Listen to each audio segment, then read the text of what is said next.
Саламатсыңарбы балдар? Азыр кыргыз тили сабагы. Баарыбыз китеп дептерлерибизди алып, сабакка активдүү катышабыз. Баарыңардын маанайларыңар жакшыбы? Азаматсыңар. Баарыңар ушундай жагымдуу маанайда күнүңөрдү уланткыла.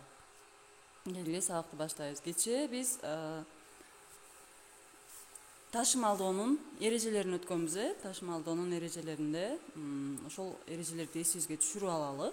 Бир тамгадан турган муун ташымалданбайт. Мисалы апа, ата, эне деген сөздөр. Эки үндүнүн ортосуна бир үнсүз келсе, ал үнсүз кийинки муунга кошулуп ташымалданат.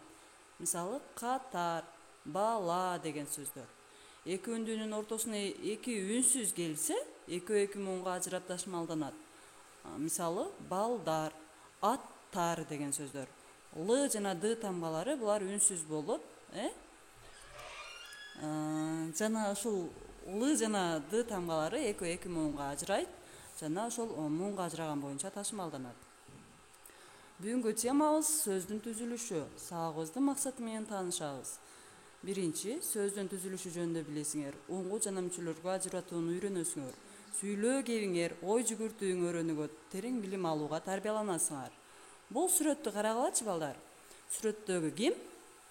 Ооба, баарыбыз эле билгендей, бул Дүйшөн агай. Ал кимдин чыгармасы балдар? Азаматсыңар, бул Чыңгыз Айтматовдун чыгармасы. Ошол бүгүнкү темабызда Чыңгыз Айтматовдун биринчи мугалим деген чыгармасынан үзүндү берилиптир. Келгиле ошону биргеликте окуп чыгабыз. Күздө биздин айылга шинель кийген чоочун жигит келди. Элдер ал жөнүндө мындай деп айтышты. Бул Дүйшөн деген жигит мектеп ачып бала окутат экен. Чын эле ушундан кийин Дүйшөн айылды үймө-үй кыдырып балдарды окууга чогултуп жүрдү. Бул жерде жаңы сөздөр бар экен балдар. Шинель деген аскер кийими. Чоочун деген тааныш эмес деген сөз. Сөздүн түзүлүшү. Сөз эки бөлүктөн турат. Уңгу жана мүчө. Аталар деген сөздү ала турган болсок, ата деген сөз бул уңгусу. Лар деген бул мүчөсү. Экөө кошулуп аталар деген сөздү берет экен.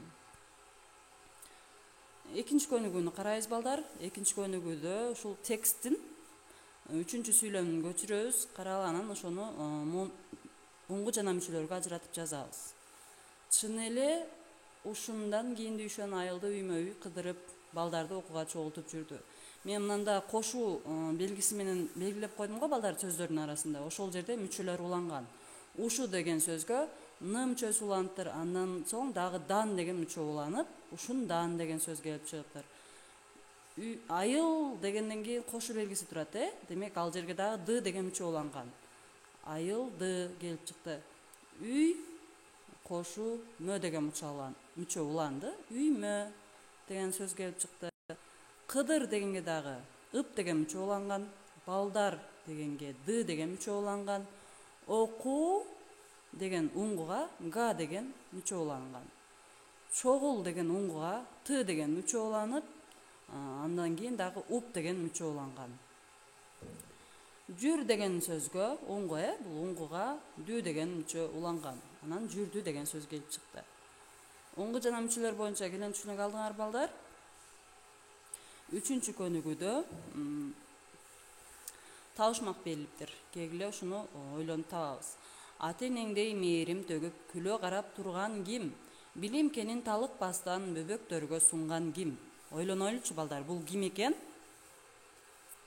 Азаматтар. Тапкан болсоңор азаматсыңар. Бул мугалим. Мугалим деген сөздүн уңгусун жана мүчөсүн тапкыла дептир. Уңгу жана мүчөсүн таба алдыкпы мында балдар? Мында баарыңар карап тургула. Мугалим деген сөз бул бир эле сөздөн турду. Бир эле бөлүктөн турду деген, бир эле бөлүктөн уңгу деген бөлүктөн турду. Мунун мүчөсү жок. Мугалим, ай, күн, сен деген сөздөр булар уңгудан эле турушат, жана булардын мүчөсү жок экен. Төртүнчү көнүгүүдө балдар билимдүү деген сөз берилген. Ушул билимдүү деген сөздөн сөз жаратып, ага сүйлөмдөрдү түзөбүз. Билим, мисалы, билим. Алган билимдерибизди турмушта пайдаланууга үйрөнөбүз. Ил, арстан, Арканды жогору илип кой. Ил деген сөзгө биз ип деген мүчөнү уладык.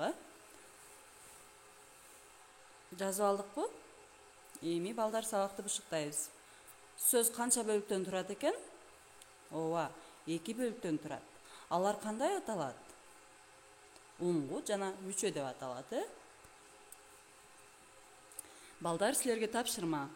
Ошол Чыңгыз Айтматовдун биринчи мугалим чыгармасынан өз түшүнүүңөрдү мага WhatsApp'тан айтып бересиңер. Өз түшүнүүңөрдү ооз-эки айтып бересиңер. Сабак түшүнүктүү болгон болсо, кийинки сабактан жолукканча.